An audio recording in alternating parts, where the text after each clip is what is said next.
let the cops come arrest him. He's in jail. He's getting bailed out by his dad. They're getting the best lawyer. They're going to go through litigation process. Maybe he gets probation. Okay, now is it okay? Do we stop talking about it? No. There's more underlying that you have to deal with. So here's my thing. How do you feel now? And I don't want to get into it too crazy because this is a topic that All right. people. How do you feel about the Raja situation right now? I'm curious. I'm curious your outlook on it. Just a quick synopsis of how your overall feel on the situation. We talked about it on the podcast here, and my overall feel is, Raja, he's a 25. First off, he's not a kid. He's a 25-year-old man. Okay. And you can only ride on your daddy's coattails for so long before you got to step up and be your own man. The whole thing with, the live streaming and all that stuff and what he did, the guy, Psycho Stu, who was the pro wrestler, pro wrestlers are always working, figuring out things. And he did something he shouldn't have done. He should not have hit Raja with the can. The can was, obviously it didn't have a whole lot in it. So it's not like it's going to hurt him, but it's a matter of, you don't do that. And it was wrong. And at that moment, if Raj wanted to do something, that's your time to do it. When it comes to the point, once he shook the man's hand, said, hey, it's okay. The guy comes back and apologizes again, man, I'm sorry, all that stuff. And then he premeditates. And this is the part that's bad. He premeditated exactly what he was going to do. All right. And it's okay.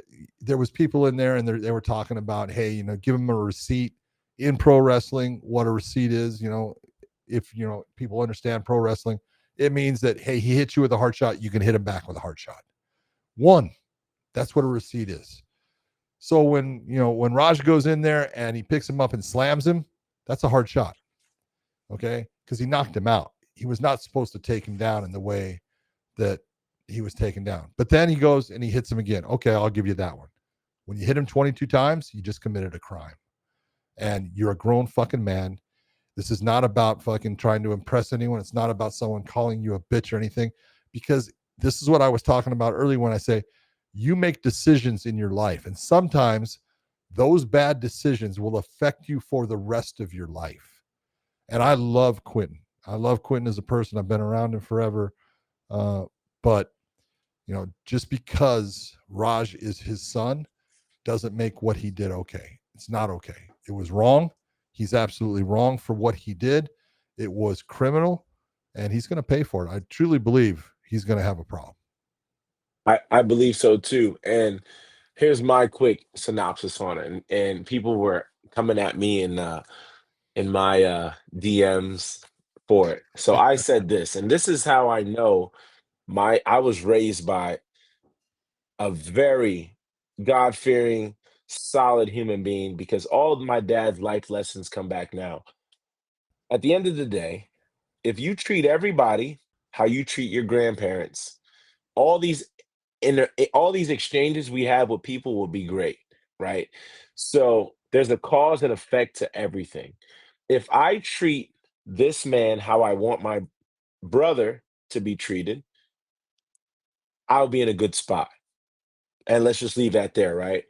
So, but here's how I feel about the situation. Raja or Raja was wrong. Yep. There is no justifying what he There's did. no He getting was past wrong. that. Period. Wrong. End of discussion. I did not agree with it. I would not have done what he did. No way, shape, or form. It was wrong. Now, here's my problem with how everyone else is handling it. Oh, he can't wait. Okay, cool.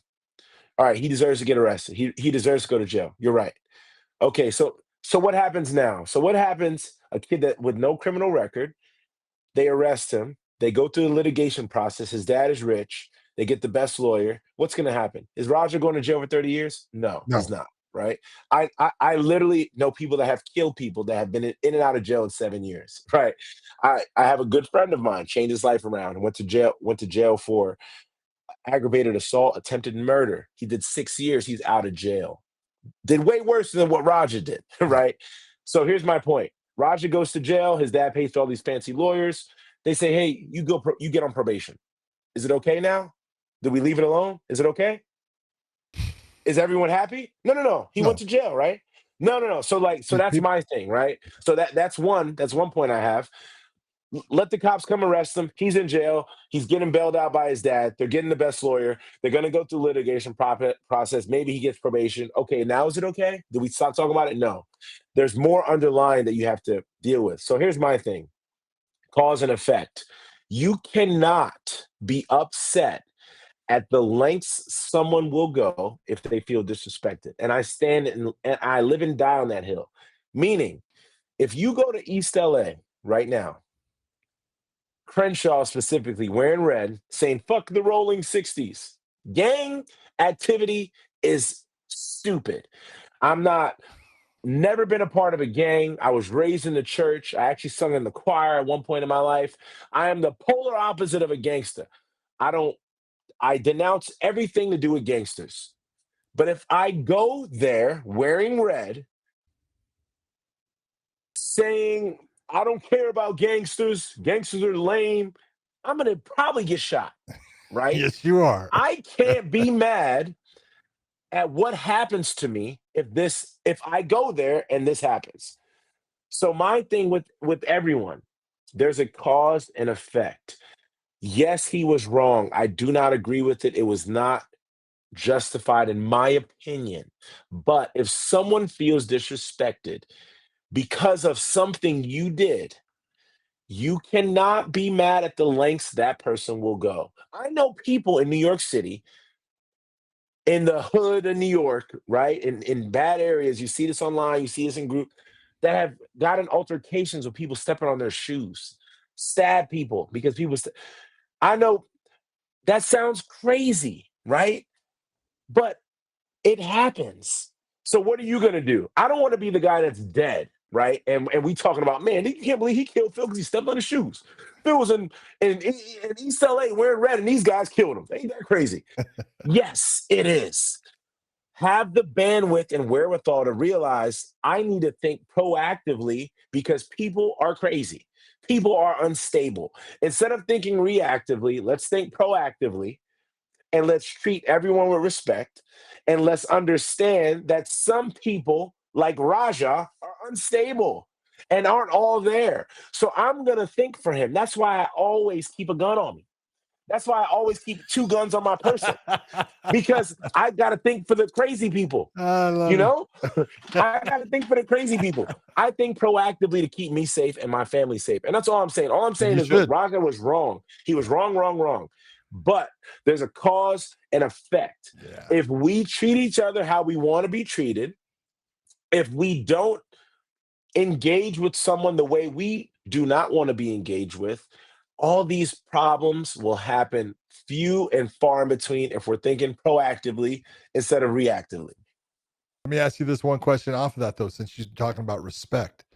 Hmm. When the man goes and says, "Hey, man, I apologize," and puts his hand out, do you shake his Hmm. hand if Yes. you feel disrespected? Now, look, who's to say this? Look, when I was a kid, my cousin, Nathaniel Giscombe, engineer for Intel, one of the smartest people I've ever met in my life. Love this guy, super God fearing, is the reason I'm where I'm at now. One of my most, always there for me. My cousin, love this kid to death. My mother's brother's son. I could never beat up Nathaniel as a kid. So what I did was things like that. I would make truce. I would make peace. I would do anything to catch Nathaniel off guard, to catch Nathaniel slipping. Ugh, hit him in the stomach and run. Now I'm cooked. Now he's going to chase me down. So when you are drunk on the job, right? Which you're not supposed to be. I saw tons of wrestlers say, and I am not agreeing. Once again, I have to Yeah, say this no. because people don't listen, people don't comprehend. Raja was wrong. Yeah. There was no justifying what he did. He was wrong. But what I'm saying is we need to think proactively, right? So incidents like this won't happen. So many people get killed, and we talk about what should have happened and what we could have done. Let's think proactively. The guy was drunk, right? The guy was doing all this at work. If my guy did not hit him over the head, none of this would have happened, right? none of this would have happened. And that's what caused this. Now, I think that unstable kid had no intentions to make truce. I think he is out of here. I think he was like, I'm going to pretend like we're cool and I'm going to do everything in my power to get one up, which is not cool, which is crazy. But he is crazy, and you can't take into account for crazy people. That's why we have to think proactively. That's why we have to treat people all with respect. That's why we can't do unto others as we do not want done to us. Well said.